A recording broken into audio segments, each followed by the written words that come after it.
Smatra se da je srpski jezik jedan od najtežih jezika na svetu.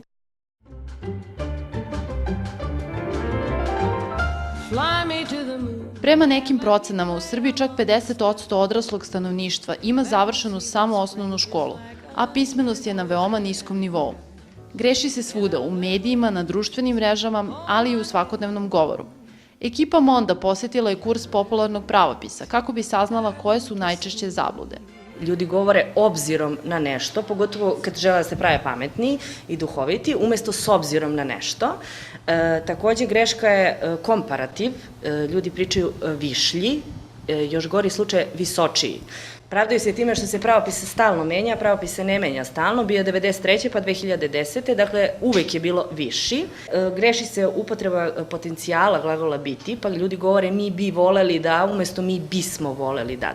Jel se greši jer uzročni veznik i znači zato što.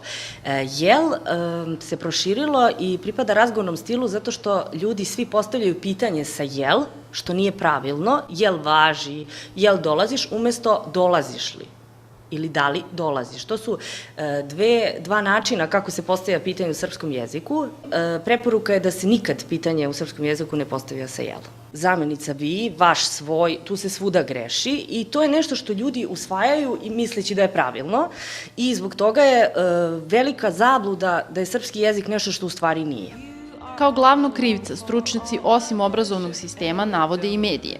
Mediji su najviše krivi zbog toga što se konstrukcije iz stranih jezika ubacuju u srpski jezik, a prilično su loše i ne priliče našem jeziku, znači nisu u duhu našeg jezika.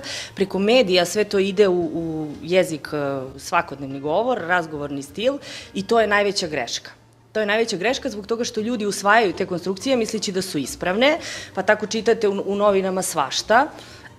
Počev od toga da studenti davaju, isprobavaju, da nešto ispoštuju.